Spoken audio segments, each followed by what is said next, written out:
Dear students, भारतीय अर्थव्यवस्था Indian economy के इस क्लास में आपका वेलकम है, स्वागत है। हम लोग भारतीय अर्थव्यवस्था के क्षेत्र में प्रारंभिक जितनी चीज़ें होती हैं उन सभी चीज़ों का अध्ययन कर रहे हैं और पूर्व के क्लास में हम लोगों ने आर्थिक समृद्धि, आर्थिक विकास को व्याख्यायित किया। उसके बाद अर्थव्यवस्था के क्षेत्र में भी क्षेत्र के सेक्टर्स जो होते हैं, प्राथमिक, द्वितीयक, तृतीयक, इसके बारे में विस्तार से हम लोगों ने अध्ययन किया एनसीईआरटी के मुताबिक। और उसके बाद अपने देश की अर्थव्यवस्था का जो स्वरूप है उसकी चर्चा हम लोग कर रहे हैं। और इस क्रम में हम लोगों ने दो विषय की चर्चा की है कि ब्रिटिश शासन काल में किस प्रकार से हमारा देश जो है एक रुकी हुई अर्थव्यवस्था के रूप में, यानी एक अल्प विकसित अर्थव्यवस्था के रूप में था। जब देश स्वतंत्र हुआ तो उसका स्वरूप वही रहा, अल्प विकसित ही रहा।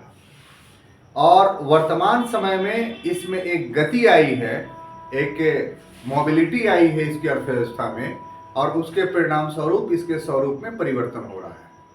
और परिवर्तित रूप से जो नामकरण हम लोग करने जा रहे हैं वह है विकासशील, डेवलपिंग। क्लास शुरू करने से पहले ये अनिवार्य है कि पूर्व के कुछ बातों को बता दिया जाए ताकि क्रम वर्तमान क्लास को समझने में आपका सहयोग करे।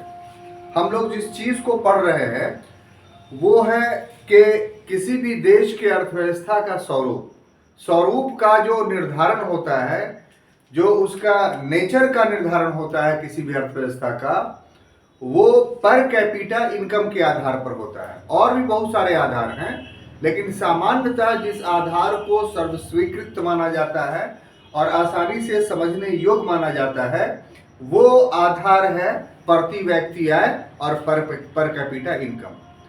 लेकिन प्रति व्यक्ति आय और पर कैपिटा इनकम हर देश के निकालने का आधार अलग अलग है। अंतर्राष्ट्रीय स्तर पर United Nation development organisations United Nation development programme UNDP जो आधार तैयार की है उसी को सारे देश के अर्थव्यवस्था के स्वरूप के निर्धारित करने के लिए हम लोग प्रयोग करते हैं। जैसा कि पूर्व के क्लास में आपको बताया गया है कि यूएनडीपी ने जो आधार तैयार किया है उसमें दो आंकड़े आपको अपने मस्तिष्क में रखने होंगे। एक आंकड़ा है $1035। कितना? $1035। और दूसरा आंकड़ा है $12,616। इसमें समयानुसार फ्लैक्चुएशंस होता है, वो आगे बढ़िएगा तो फ्लैक्चुएट करेंगे डेटा, तो अपना चेंज कर लीजिएगा। लेकिन एक आधार के लिए मैं बता रहा हूं आपको कि दो डेटा आपको याद रखना है। कितना? $1035 और $12,616। कितना? $1035 और $12,616। बोलिए 5 बार। 1035 से 12,616। हाँ, से मत बोलिए, सिर्फ दो डेटा आपको याद रखना है। से बोलिएगा तो बात बिगड़ जाएगी। तो कितना? $1035 और $12,616। हमारे साथ बोलिए, $1035 और $12,616। $1035 और $12,616। $1035 और $12,616। ठीक है। इसमें समझना क्या है, ये हम लोग समझ क्या चुके हैं। तो समझे हैं ये पूर्व के क्लास में कि $1035 से कम जिस देश की प्रति व्यक्ति आय होगी वो देश अल्प विकसित होगा। और अल्प विकसित की परिभाषा ये है कि वहां विकास रुका हुआ है, उसकी अर्थव्यवस्था में कोई मोबिलिटी नहीं है। इसका अर्थ क्या हुआ कि ना ही वहां की प्रति व्यक्ति आय बढ़ रही है, ना ही राष्ट्रीय आय बढ़ रही है, ना ही स्कूल और कॉलेजेस बन रहे हैं, ना ही हॉस्पिटल बन रहे हैं, ना ही कृषि के क्षेत्र में कोई विकास हो रहा है, ना ही नए नए उद्योग लग रहे हैं। यानी जैसा था अर्थव्यवस्था वैसे ही स्टिल बना हुआ है। तो ऐसी अर्थव्यवस्था को अल्प विकसित हम लोगों ने कहा। ठीक है। अब देखिए, जिसका $1035 से लेकर करके $12,616 के बीच में आया है। कितना? 1035 से लेकर के $12,616 के बीच में आए हैं। उस अर्थव्यवस्था को हम लोग बोलते हैं विकासशील, डेवलपिंग इकोनॉमी। इसके अर्थ क्या हुए कि वहां विकास में जो गतिहीनता थी, जो रुकावट थी, यानी स्टिल खड़ी हुई थी, डेवलपमेंट नहीं हो रही थी, तो वो उसमें मोबिलिटी आई, तरलता आई। मोबिलिटी और तरलता का अर्थ क्या हुआ कि अब वहां विकास होने लगा है, यानी विकास को गति मिल गई है।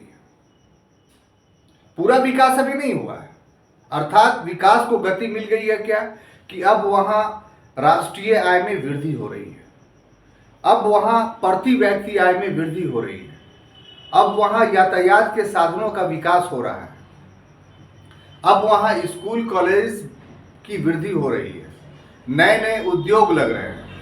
तो ये स्वरूप जो होगा उसको हम लोग क्या बोलेंगे, विकासशील स्वरूप। ठीक है।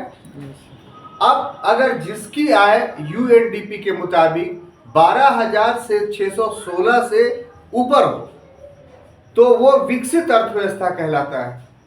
इसके अर्थ क्या हुए कि अंतर्राष्ट्रीय स्तर पर जो विकास के प्रतिमान, स्टैंडर्ड डेवलपमेंट का जो स्टैंडर्ड स्थापित हो गया है, विकास का प्रतिमान, डेवलपमेंट का स्टैंडर्ड का अर्थ क्या हुआ कि जितना भी नवीन अन्वेषण, न्यू इनोवेशंस हुए हैं विकास के लिए, वो देश उनका प्रयोग कर रहा है, उससे अधिक विकास नहीं हो सकता है। और ऐसी परिस्थिति में उस देश का राष्ट्रीय आय सबसे सर्वोच्च है, या 12,616 से ऊपर है, या प्रति व्यक्ति आय सबसे सर्वोच्च है, या विकासशील देशों के प्रति व्यक्ति आय से ज्यादा हो, $36,000 के लगभग।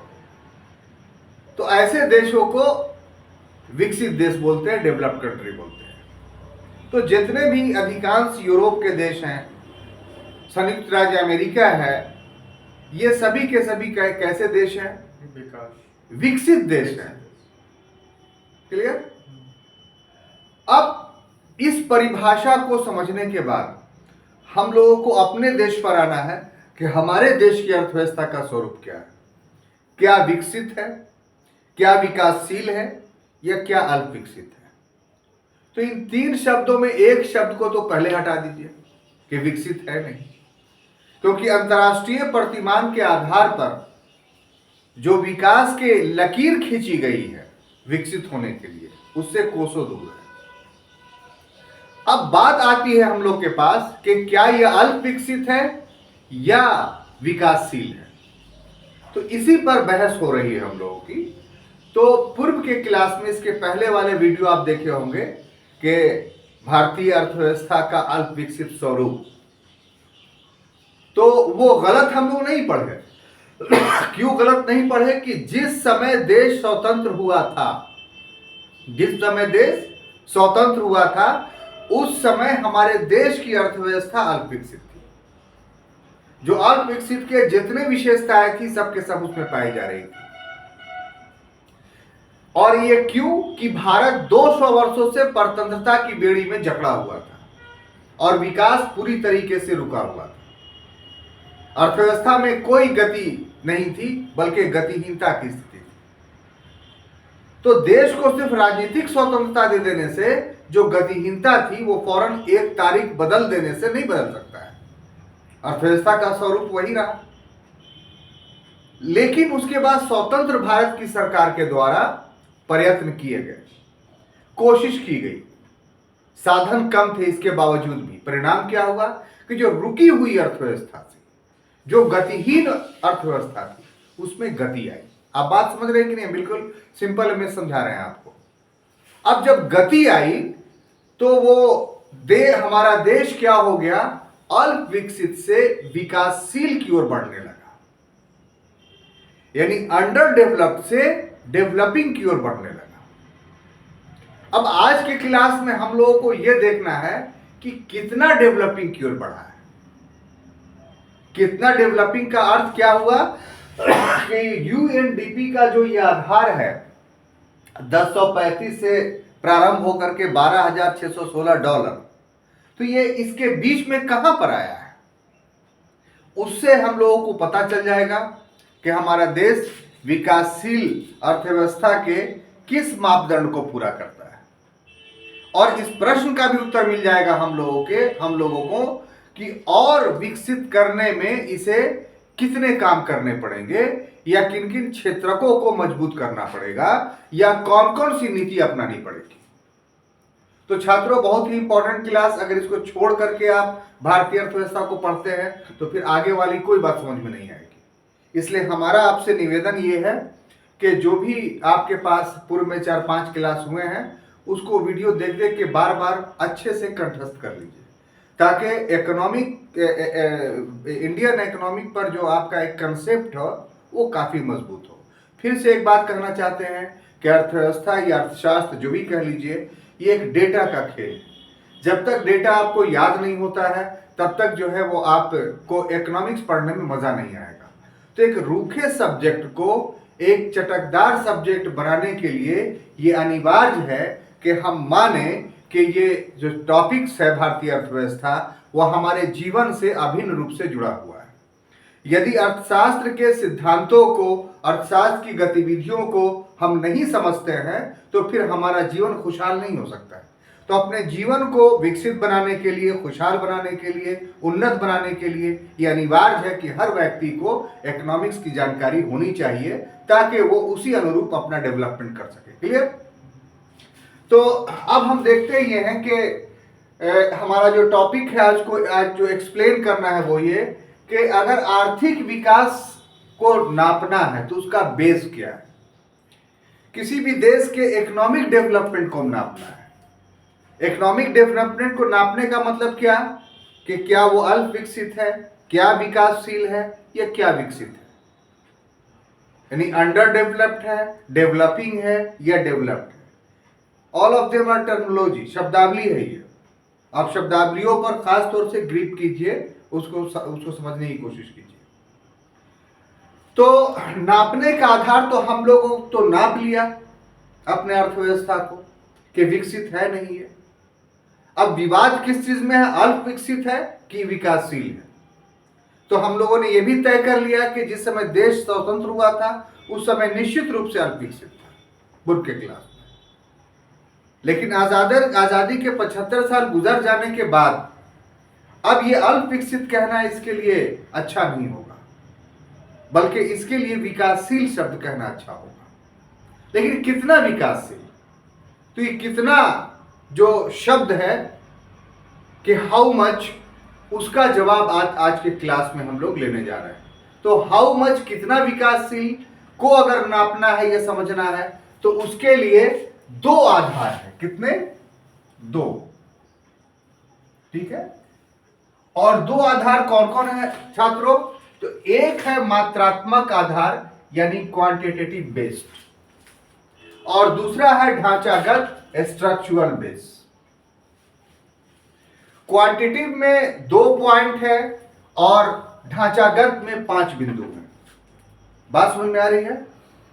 तो अब देखिए, पहले इन शब्दों को समझ लें कि हम लोग मात्रात्मक या क्वांटिटिव कहते हैं तो इसका अर्थ क्या होता है, और हम लोग ढांचागत या स्ट्रक्चरल कहते हैं तो इसका अर्थ क्या होता है। तभी उसके अंदर वाली बात समझ में आएगी। ठीक है। तो मात्रात्मक, क्वांटिटिव का अर्थ हुआ शाब्दिक दृष्टिकोण से कि मात्रा के आधार पर नापना। क्वांटिटी यानी गिनती करेंगे हम, तो गिनती किसी देश के किस चीज की जा सकती है? बहुत चीज की जा सकती है, लेकिन उसके इकोनॉमिक मजबूत है, कमजोर है, इसकी गिनती कैसे होगी? जैसे आप मनुष्य हैं तो आप को मात्रात्मक रूप से जो है वो कैसे हम कहेंगे कि आप मजबूत हैं? तो एक कहने का आधार यह भी है कि इनका अपना घर है, अपनी गाड़ी है, तो यह भी मात्रा के हिसाब से जो है वो कुछ पता चल जाता है। लेकिन एग्जैक्ट आपके बारे में, आपके विकास के बारे में कैसे पता चलता है?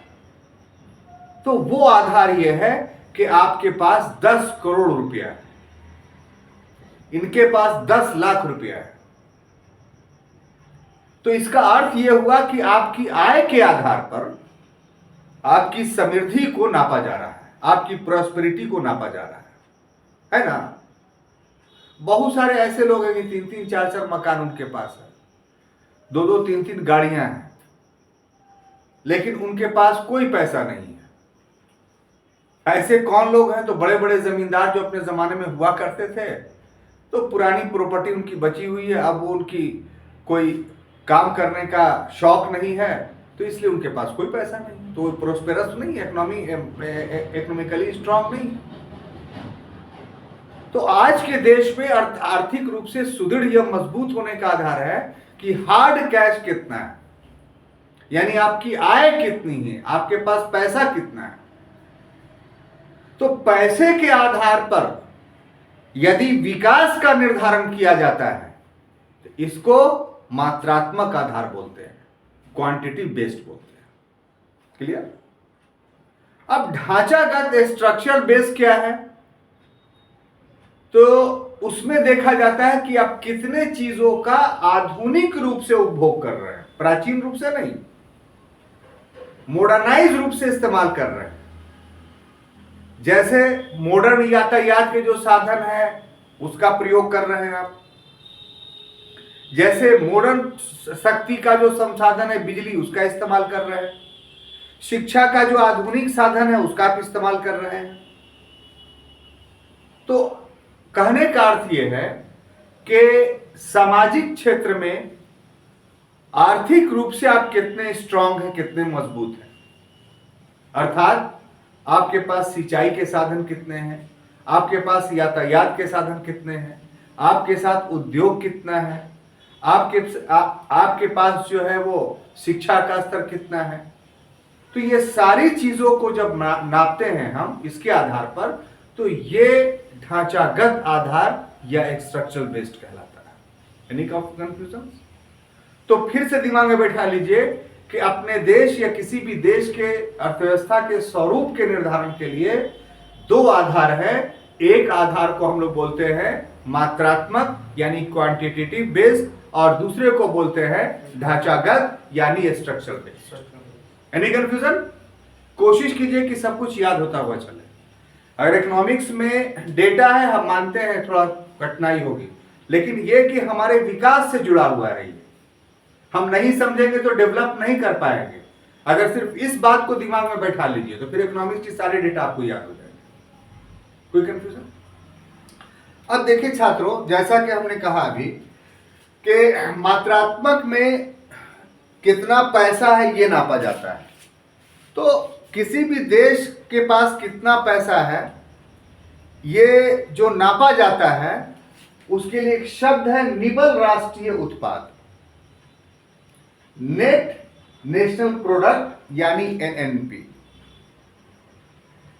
ये टॉपिक जो है उसको एक शब्द में राष्ट्रीय आय बोलते हैं। क्या बोलते हैं? राष्ट्रीय आय। अब देखिए छात्रों की राष्ट्रीय आय जो ये शब्द है, जिसको इंग्लिश से बोलेंगे हम लोग एनपी यानी एनआई यानी नेशनल इनकम, ये एक पूरा टॉपिक है और इसको हम लोग एक अलग क्लास लेकर के इसको समझेंगे। लेकिन यहां एनएनपी नेट नेशनल प्रोडक्ट शब्द आ गया है, तो समझने के लिए थोड़ी बहुत बातें एनएनपी के बारे में आपको जाननी पड़ेगी। ठीक है? तो बहुत सारी पदावली या शब्दावली राष्ट्रीय आय के परिप्रेक्ष्य में है, यानी दूसरे शब्दों की राष्ट्रीय आय आप पढ़ेंगे तो बहुत सारे शब्दावलियों को पढ़ना पड़ेगा। लेकिन यहां आपको समझाने के लिए दो शब्दावली हम लेते हैं। एक शब्दावली है जीएनपी और एक शब्दावली है एनएनपी। क्या है? एक है जीएनपी, ठीक है, और दूसरा एनएनपी। जानते हैं इसका फुल फॉर्म क्या है? Gross national product. क्या है? Gross national product. Gross national product. और इसका क्या है? NNP net national product. Product का जगह इसलिए नहीं लिख रहे हैं। हिंदी में इसको बोलते हैं सकल घरेलू उत्पाद। किसको? ग्रॉस को। और नेट को क्या बोलते हैं? शुद्ध घरेलू उत्पाद। शुद्ध, फिर से शब्द याद कीजिए, शुद्ध घरेलू उत्पाद को ग्रॉस डोमेस्टिक प्रोडक्ट बोलते हैं। सॉरी, सकल घरेलू उत्पाद को ग्रॉस डोमेस्टिक प्रोडक्ट बोलते हैं और शुद्ध घरेलू उत्पाद को नेट नेशनल प्रोडक्ट बोलते हैं, एनएनपी बोलते हैं। क्लियर हो गया ये? अब देखना यह कि कहते क्या है, क्यों, क्या कहा जाता है इसको, इस शब्दावली के अंतर्गत क्या बात कही जाती है, यानी किसको हम जीएनपी बोलेंगे और किसको हम एनएनपी बोलेंगे। क्लियर? तो बिल्कुल सामान्य रूप से इसको समझिए कि किसी भी देश में एक वर्ष में अंतिम उत्पाद और सेवाओं के योग को, ये दो चीज याद रखिएगा, पहला अंतिम उत्पाद और दूसरा सेवाओं का योग, के योग को हम लोग सकल घरेलू उत्पाद बोलते हैं। ठीक है? किसी भी देश के अंदर एक वर्ष के अंदर जो अंतिम उत्पादन हुआ और सेवाओं से जो आय हुई, इसके योग को हम लोग क्या बोलेंगे? सकल घरेलू उत्पाद, ग्रोस डोमेस्टिक प्रोडक्ट। तो ये तो एक लाइन में हमने आपको बताया। अब इसके अंदर वाली बात को समझिए, दो शब्दों को, एक अंतिम उत्पाद और दूसरा सेवा। तो अंतिम उत्पाद का यहां अर्थ क्या हुआ कि देश के अंदर बहुत सारा उत्पादन हो रहा है। जैसे एक एग्जाम्पल हम लेते हैं कि गेहूं पैदा हुआ। अब गेहूं पैदा हुआ तो आप किसान हैं। आप क्या हैं? किसान हैं। तो आप गेहूं का उपभोग भी तो कर रहे हैं। तो जो गेहूं का उपभोग कर रहे हैं तो अपने जाता से आपने आटा पीसा और उसका उपभोग कर लिया। लेकिन गेहूं का कुछ पार्ट ऐसा है जो बाजार में चला गया और उससे बिस्किट बना, उससे पावरोटी बना, और उसके बाद जो है उससे धन कमाया गया। तो इस बीच में गेहूं तो दो हाथों में गया ना, यानी एक किसान से जो बनिया लेने वाला था उसने लिया, उसने लाभ कमाया, और दूसरा बनिया से फिर बिस्कुट बनाने वाला लिया उसको, वो बिस्कुट बना के लाभ कमाया।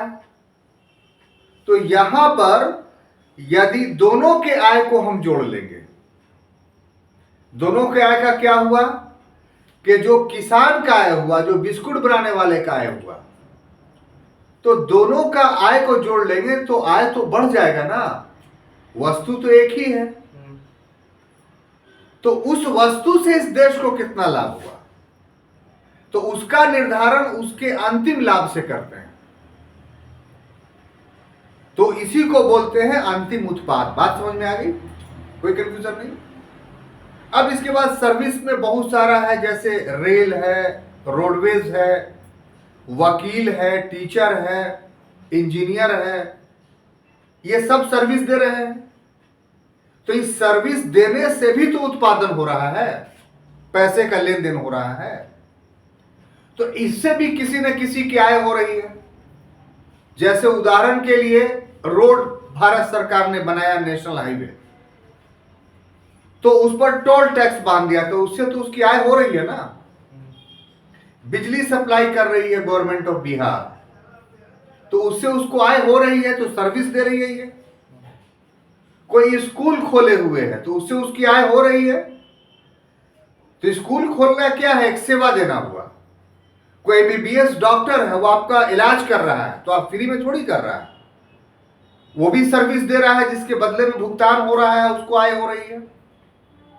तो इस तरीके से अंतिम उत्पाद और सेवाओं के योग को सकल घरेलू उत्पाद बोला जाता है। Any confusion? अब देखिए छात्रों कि ये वास्तविक राष्ट्रीय आय नहीं हुआ सकल घरेलू उत्पाद। क्यों? क्योंकि ये जो आय हुई इसमें घिसावट भी तो होगा। डिप्रिसिएशंस भी होगा।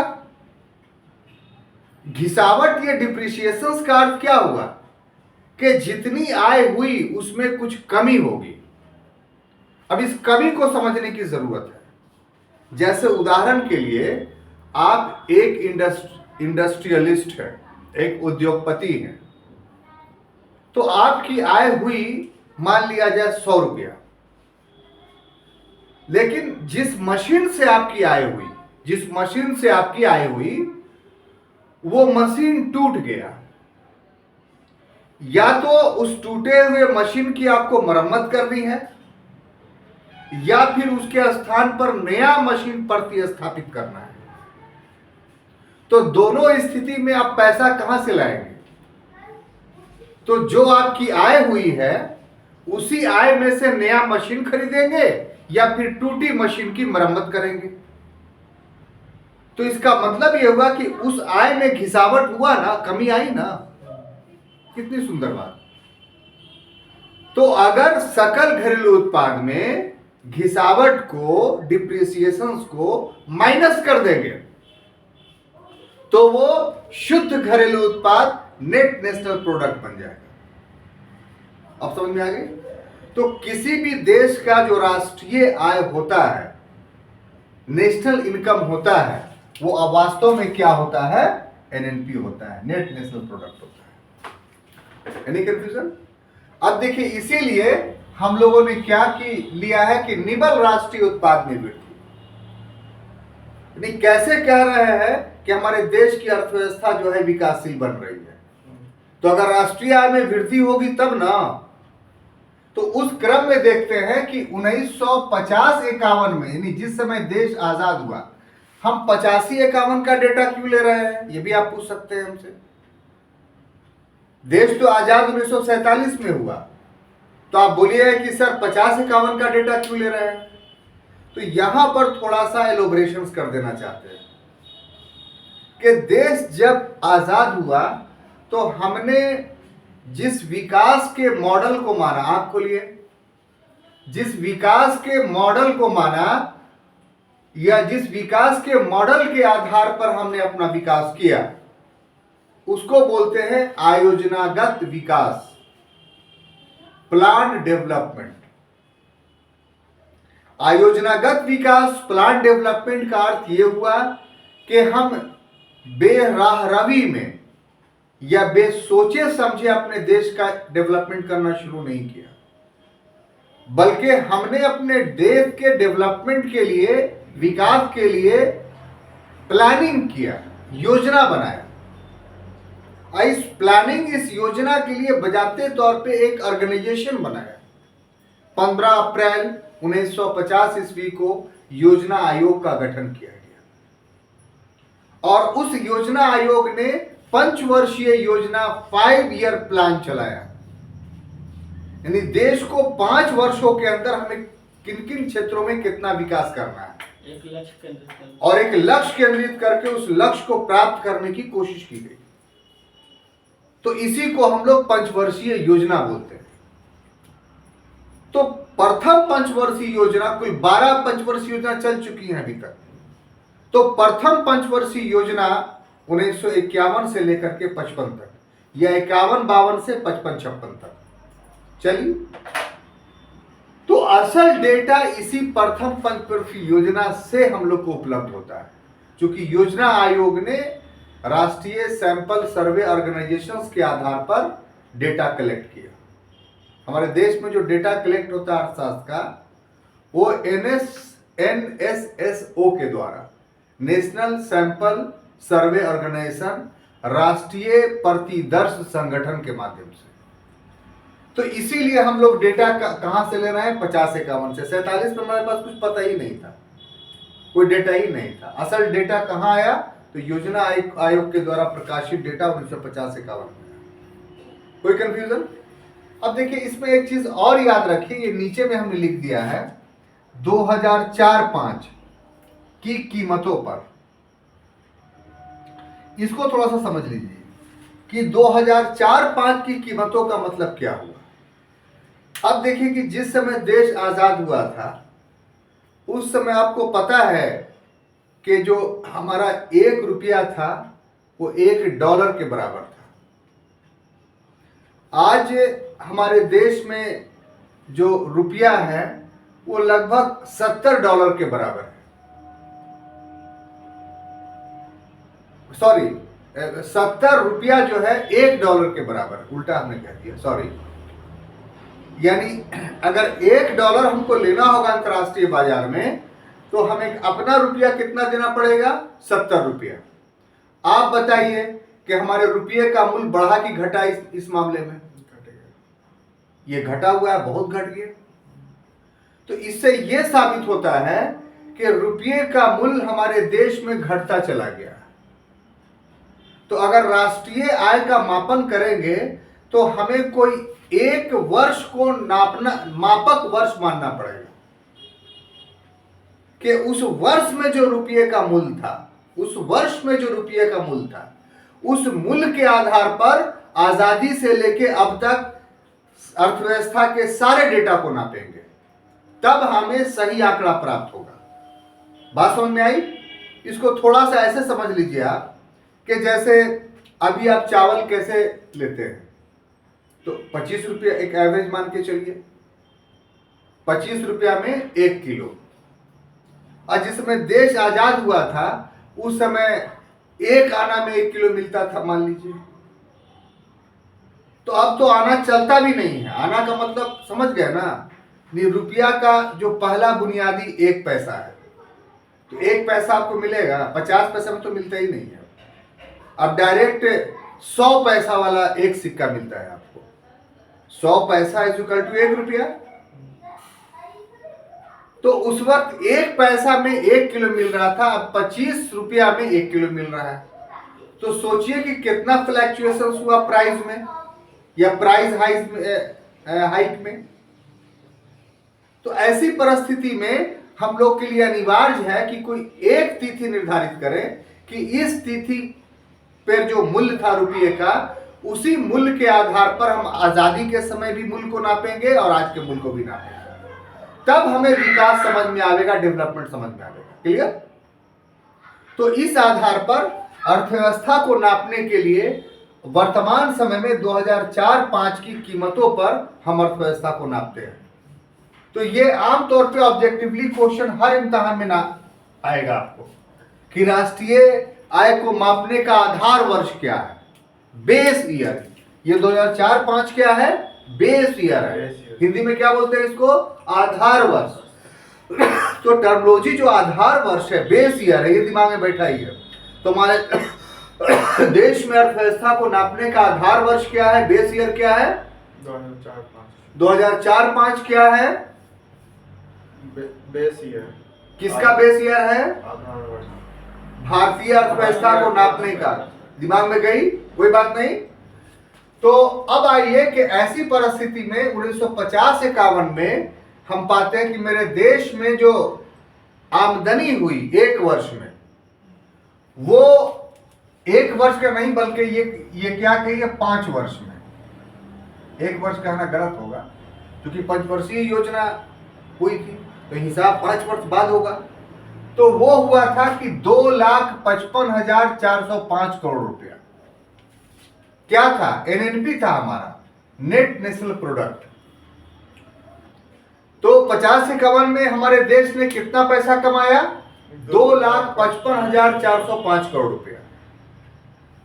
और सबसे अंतिम डेटा योजना आयोग का जो हमारे पास उपलब्ध है वो है 2011-12 का। आधार वर्ष वही है 2004-05। तो 2011-12 में कितना कमाया? 45,72,075 करोड़ रुपया। अब ये तो बहुत वृद्धि है, थोड़ी बहुत वृद्धि नहीं है।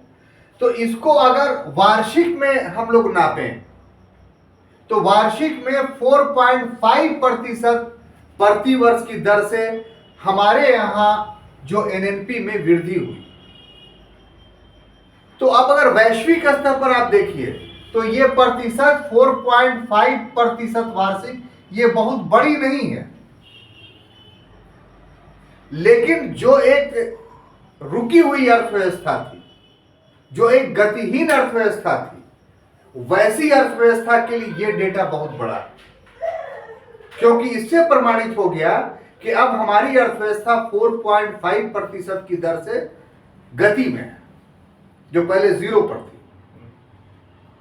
इसमें भी छात्रों देखिए कि इसका 2 नेचर हुआ, एक 50 से लेके 80 तक, तो 50 से लेके 80 तक 3.5% की दर से जो है वो एनएनपी बढ़ा, लेकिन 80 के बाद 5.9% यानी लगभग 6% की दर से बढ़ा।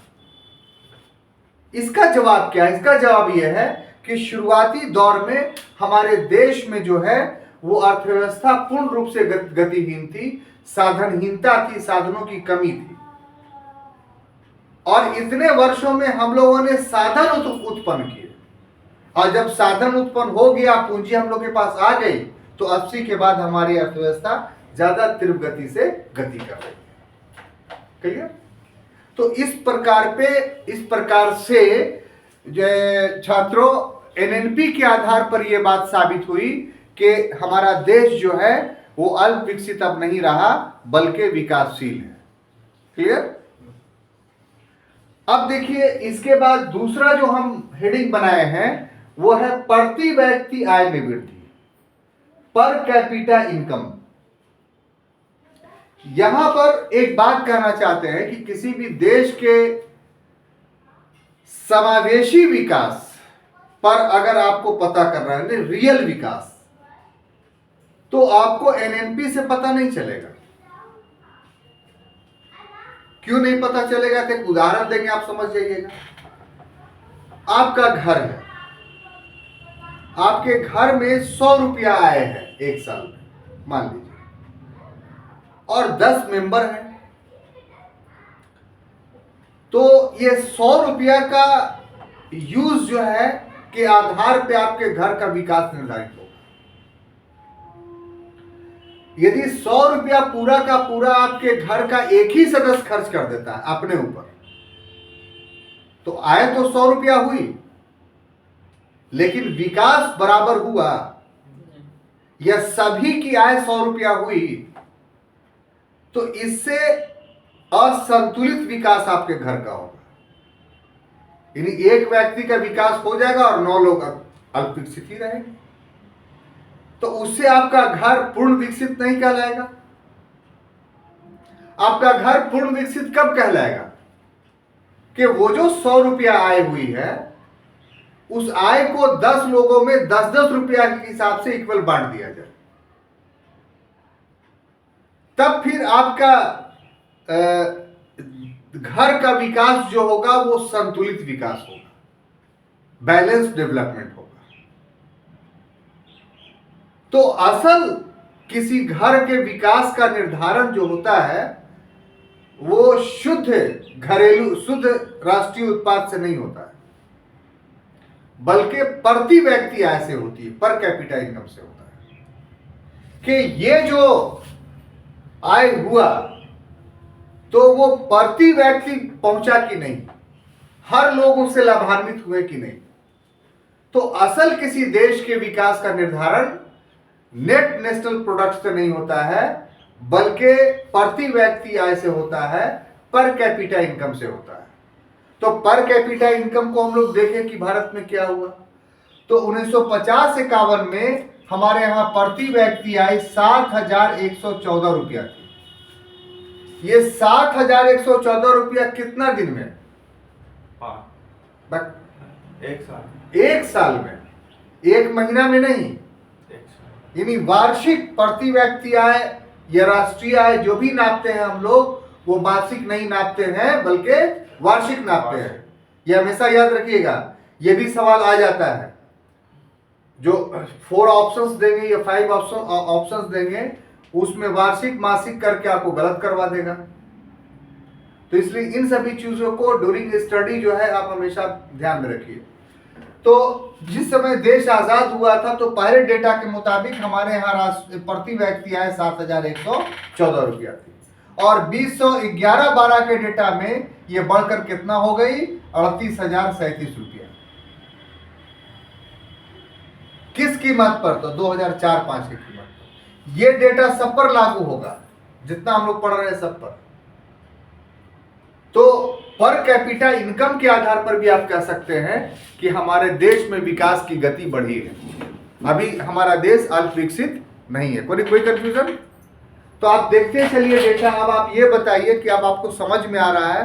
तो ऐसा लग रहा है ना कि आसान है टॉपिक, बहुत भारी भरकम नहीं है। लेकिन आप पुस्तकों में पढ़िएगा इसको तो आपको बहुत भारी भरकम लगेगा। क्यों? क्योंकि चटक पटक नहीं है, सिर्फ डेटा ही डेटा है।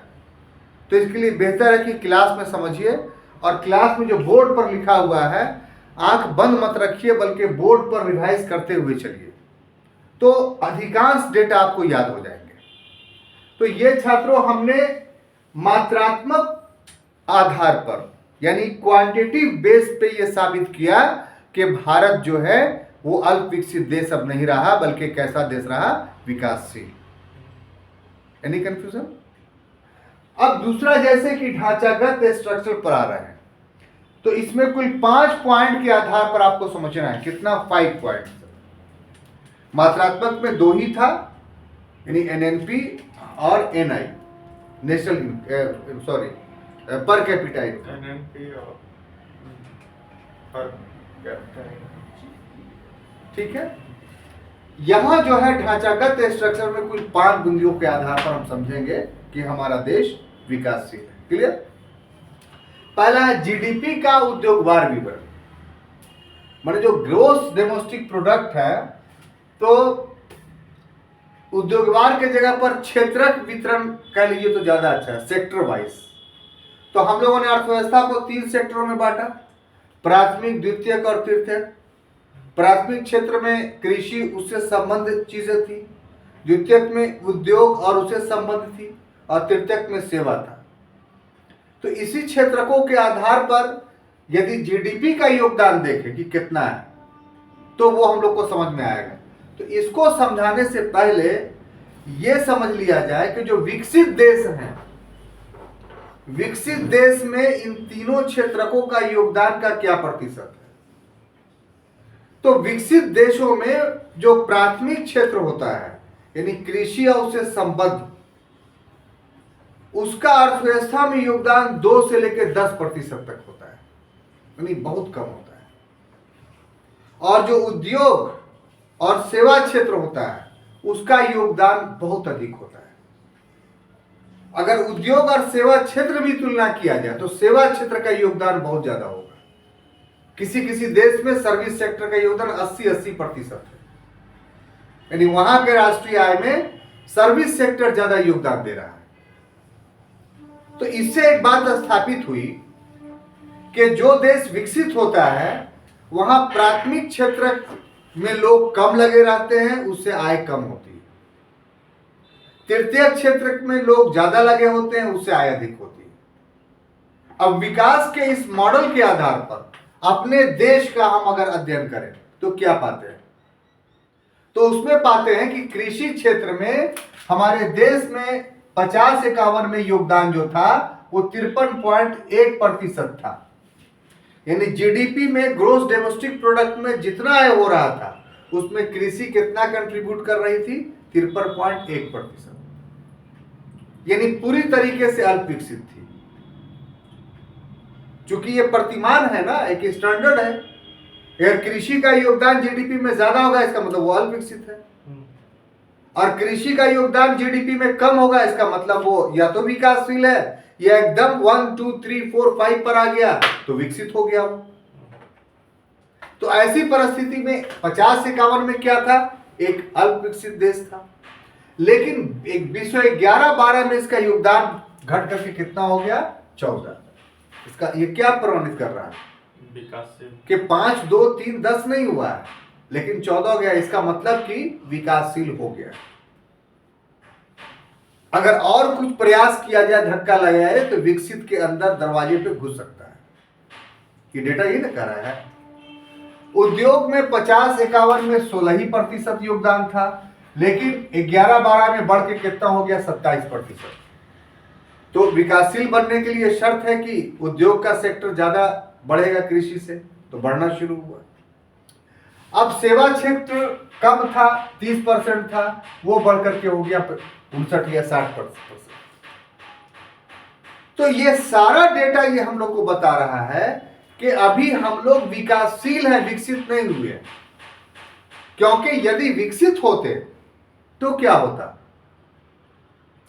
कि कृषि क्षेत्र का योगदान 2 से 5% रहता, उद्योग का योगदान 30 या 25% रहता, और बाकी जितना प्रतिशतता थी 70% वो कौन होता? सेवा क्षेत्र। सेवा क्षेत्र। तो उस लक्ष्य को हम प्राप्त नहीं कर पाए हैं, इसलिए हम कह सकते हैं कि हम एक विकासशील देश है। अब देखिए दूसरा कि रोजगार संरचना में कृषि का क्या योगदान है। तो उस समय जिस समय देश आजाद हुआ था 72% लोग कृषि में लगे हुए थे। कितना परसेंट लोग? 72% लोग। वर्तमान समय में 53.2% लगे हुए हैं। ये डेटा इस बात को बता रहा है कि अभी बहुत सुधार करने की जरूरत है। इस डेटा को यानी लगे हुए लोगों को 1-2% पर लाएंगे हम, तब जो है कृषि क्षेत्र, तब जो है हम विकसित देश बनेंगे। अब यहां पर रुक करके एक बात हमको बतानी है आपको कि आखिर ऐसा क्यों नहीं हो पाया। तो जो आधुनिकता आई विश्व में वो 2 मॉडलों के आधार पर आई। कितने मॉडल? 2 मॉडल। एक पूंजीवादी मॉडल और दूसरा साम्यवादी मॉडल। बोलिए, एक पूंजीवादी मॉडल और दूसरा साम्यवादी मॉडल। पूंजीवादी मॉडल क्या था? उपनिवेशवाद था।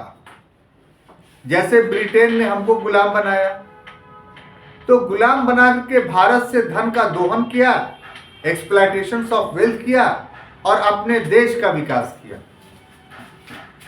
तो जो पूंजीवादी मॉडल है उसमें सभी का विकास संभव नहीं है, किसी न किसी का शोषण होगा। एक दूसरा साम्यवादी मॉडल है या समाजवादी मॉडल है, वो योजनागत विकास करके बिना किसी का शोषण कर करके वो विकास करता है, और ये रूस में अपनाया गया। तो अमेरिका पूंजीवादी मॉडल का प्रतीक बन गया और रूस समाजवादी मॉडल का प्रतीक बन गया। दोनों विकसित देश बन गए।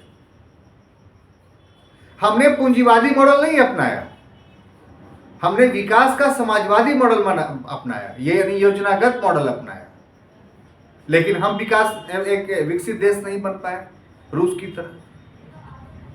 तो ये जो बातें हैं ये अध्ययन का एक अलग विषय है कि रूस योजनागत विकास करके एक विकसित देश बन गया, भारत योजनागत मॉडल अपना करके एक विकसित देश क्यों नहीं बना। तो इसके काउजेज आपको बताने पड़ेंगे।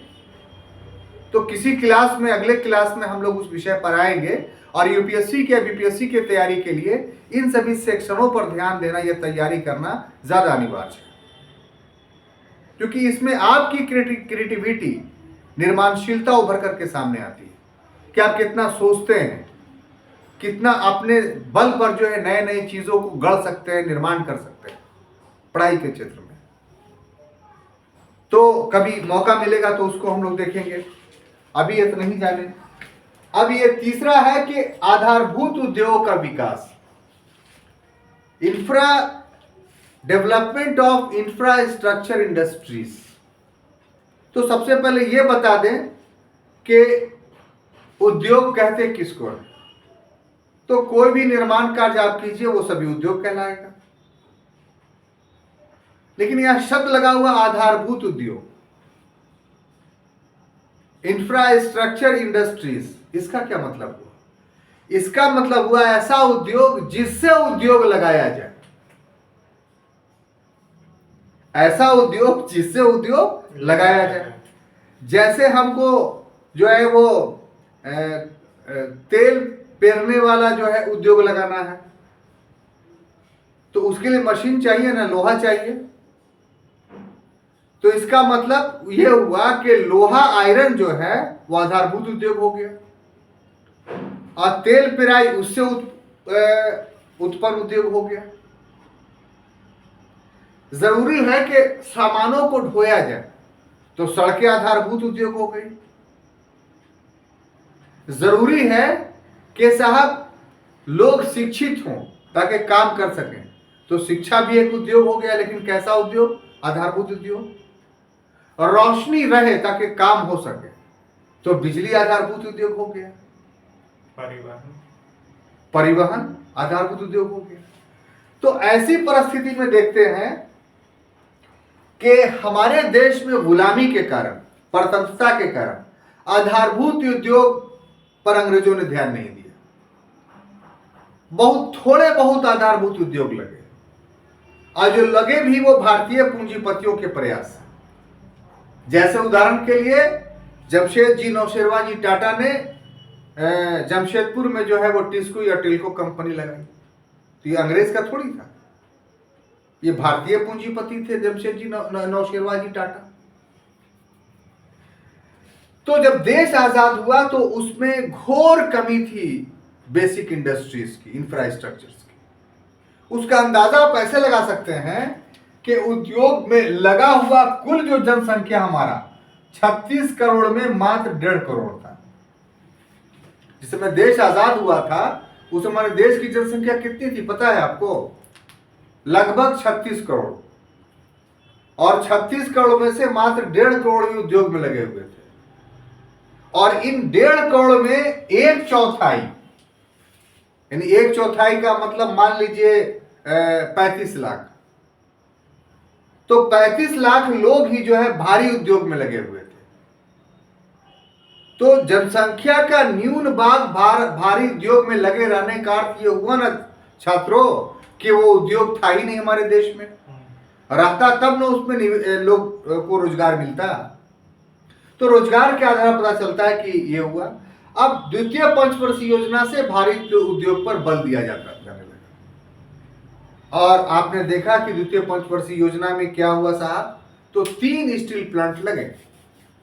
कहां कहां लगे? तो दुर्गापुर में लगा ब्रिटेन के सहयोग से, रावल किला में लगा जर्मनी के सहयोग से, और बोकारो में लगा रूस के सहयोग से। इसके बाद अन्य भारी उद्योगों में भी निवेश होते चले गए और पूंजी लगाई गई और भारत में निर्माण हुआ। और उसमें हम पाते हैं कि भारी उद्योगों में लोहा और इस्पात उद्योग लगा, रसायन उद्योग लगा, उर्वरक उद्योग लगा, भारी इंजीनियरिंग उद्योग लगा, मशीन औजार उद्योग लगा, रेल इंजन लगा। और इस तरीके से इंफ्रास्ट्रक्चर्स में भारत बहुत हद तक आत्मनिर्भर वर्तमान समय में हो चुका है। हाँ, ये कह सकते हैं कि न्यू इनोवेशंस में नहीं हुआ है। जो नव परिवर्तन हो रहा है, यानी जो टेक्नोलॉजी नई नई आ रही है, वो सभी के सभी भारत में नहीं आ रही है। तो इस तरीके से विकासशीलता के स्तर पर तो पहुंच गया है, विकसित आधार पे भी नहीं पहुंचा है। विकसित आधार का मतलब क्या होगा कि न्यू इनोवेशंस यहां लागू होने लगेंगे। तब जैसे मोबाइल में लीजिए कि न्यू इनोवेशंस क्या है? 5G technology. तो अभी सभी लोग 5G टेक्नोलॉजी का मोबाइल इस्तेमाल करने लगे हैं? नहीं ना। जब कर लेंगे तब ना बोलिएगा मोबाइल में भारत अंतर्राष्ट्रीय स्तर के मापदंडों का पालन कर रहा है। स्टार्टिंग पे है, तो उसी ढंग से सब सेक्टर में होगा। अब सामाजिक ऊपरी व्यय पूंजी का विस्तार, ये इसके विकासशीलता को दिखला रहा है। तो सामाजिक ऊपरी व्यय बोलते किसको है? Social overhead capital.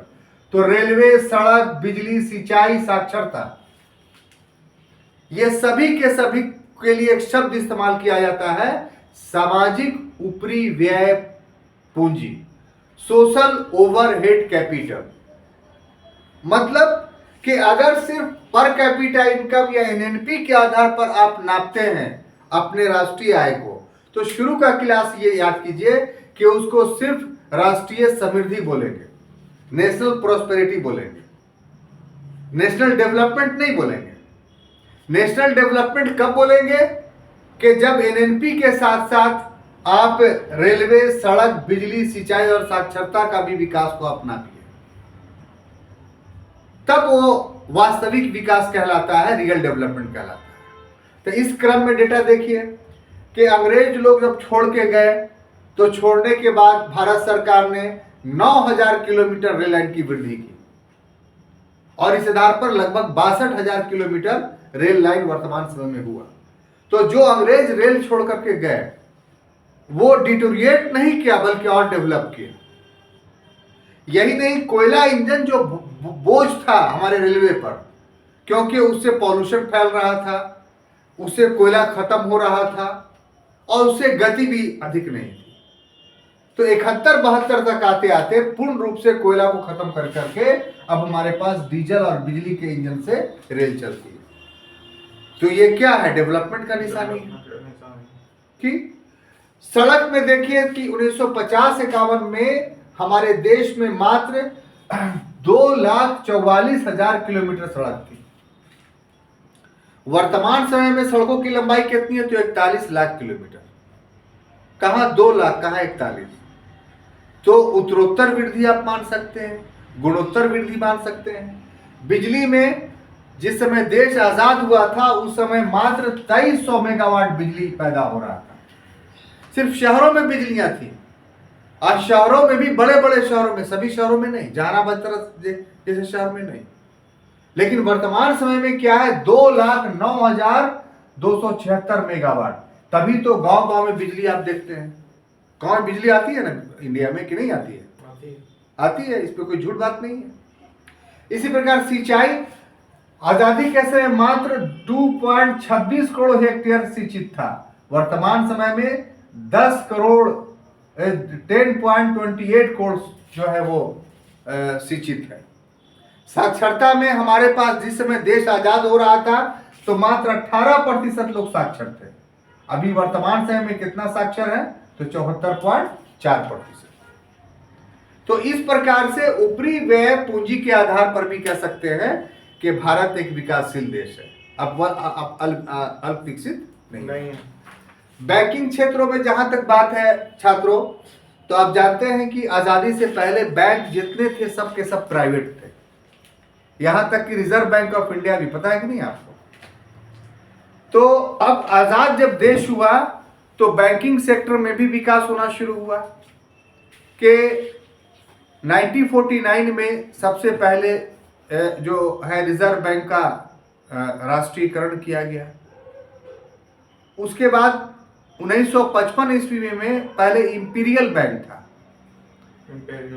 Imperial bank का राष्ट्रीयकरण करके उसको स्टेट बैंक नाम दिया गया। 1969 में श्रीमती इंदिरा गांधी ने 14 निजी बैंकों का राष्ट्रीयकरण कर लिया। फिर इंदिरा गांधी ने 1980 में 6 बैंकों का राष्ट्रीयकरण कर लिया। तो इस प्रकार से बैंकों पर पूरा का पूरा अधिकार हो गया। और साथ ही साथ 91 के बाद जो उदारीकरण की नीति चालू की गई तो राष्ट्रीयकृत बैंकों के साथ साथ निजी बैंकों का भी फिर अस्तित्व पाया जा रहा है। तो इस प्रकार ढांचागत आधार पे छात्रों हम कह सकते हैं कि भारत अब एक अल्प विकसित देश नहीं रहा बल्कि भारत एक विकासशील देश रहा।